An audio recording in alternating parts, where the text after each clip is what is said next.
Good morning and welcome again to the GDFL Footy Show. And yes, here we are again on a pretty cold Saturday morning out here at Buckley's Entertainment Centre, the home of country footy and sport. A great place indeed to be. At a great round of football last weekend. My goodness, isn't this season really coming into a very exciting time now, with some of the clubs that were struggling last year having a great impact already only up to the early part of the season. But first of all, some of the big games last Saturday. The North Geelong Magpies out at the Keith Barclay Oval, too strong for the East Geelong Eagles. They've got a lot of injuries out there at Eagle Land, but North Geelong very, very good indeed. Paul Briggy kicked 3 goals until he did what we think maybe a little hamstring strain. Derek Fitzsimmons once again best on the ground, having a sensational season. That's Fitzy there, right on my shoulder, right there, don't worry about that. The Winchelsea Blues, and they're one of the sides that have really started to play some great footy in 2013. Too good for the Cry Devils, with Donald kicking 6 goals there. Up at the Ring Road Recreation Reserve, the Bell Post Hill, well, the Panthers absolutely too good for the Werribee Central Footy Club. Bell Post Hill going for their fourth flag in a row, having a great season already. Matt Jovanovic, Eric's protege, kicking 7 goals. You'll probably talk about that a little bit later on. The Bannockburn Tigers, absolutely too good for Inverleigh. Still to open their account in 2013, but they surely will do that very, very shortly. The Tommy Tigers, well, too good for Cogsy's Belmont Lions, with Jackson McLeod, part of the McLeod dynasty, kicking 7 goals, with another fantastic effort there by the Tommy Tigers. 94.7 match of the day, the Geelong West Cheetahs, and boy, this club really turned their form around in 2013.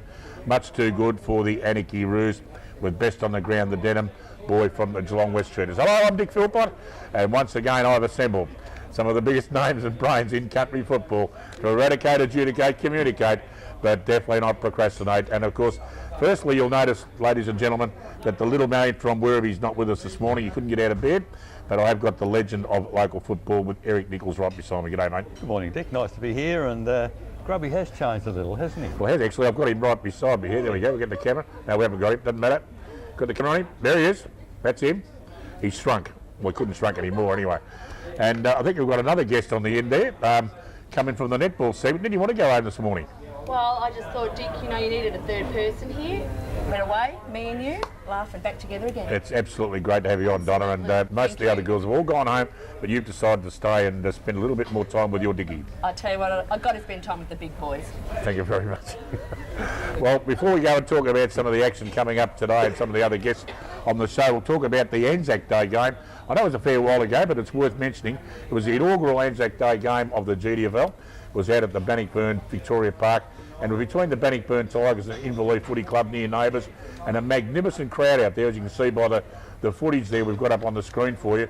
A great day, and it's certainly going to be something that will be a success for many years to come, Eric. Absolutely, Dick, and it was certainly a great day. Put on by the GDFL, and the two clubs were fantastic. The game of footy was fantastic, and it started off, as you see, with a service which went for about 15 minutes. A fantastic day, and one really well worth being at. And all the league dignitaries are out there, of course, Eric, and they go to the opening of a door normally, but they're out there on Anzac Day.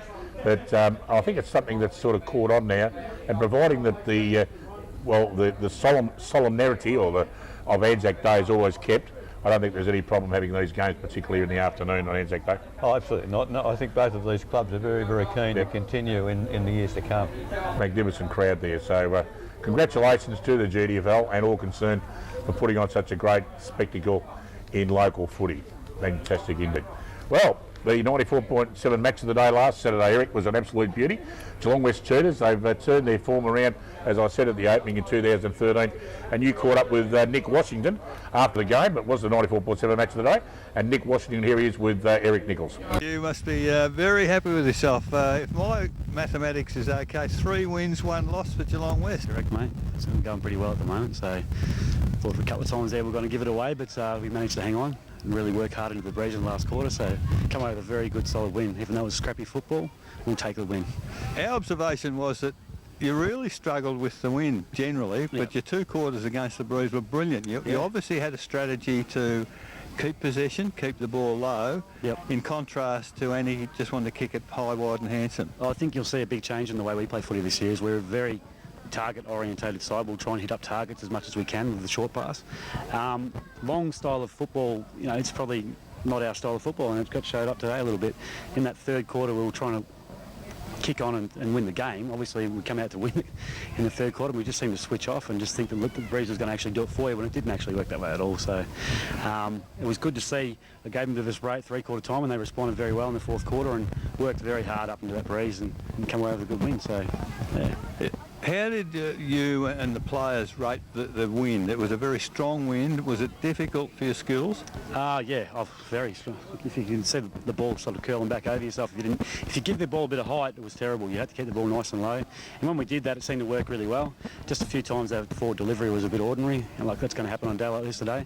It's probably more so in the drop of the ball. It'll play a bit of havoc with you when you drop the pill, and it comes off the boot a bit funny. But yeah, they did pretty well, especially moving it well there. The strongly built fellow did pretty well in the tough conditions. Yeah. Well, Denham #1, but Farquhar. Oh, yeah. Strong, over the ball, didn't get bumped off the footy. Yep. And when he did get it, he used it pretty well. Yeah, he's a very smart footballer. He just waits for his opportunity to come. He doesn't get panicky at all with the ball.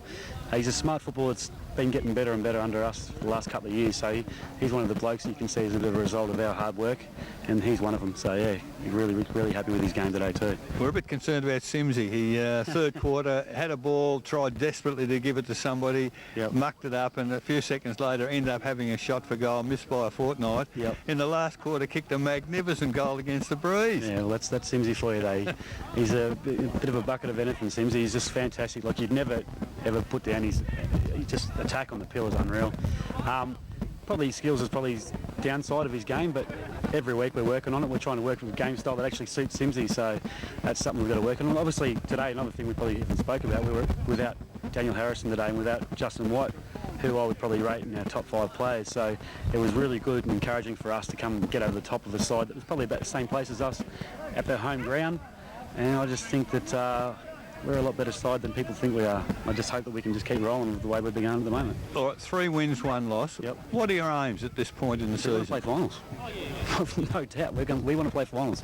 I've raised the bar high. I did it last year. I wanted 5 wins last year. I got 3.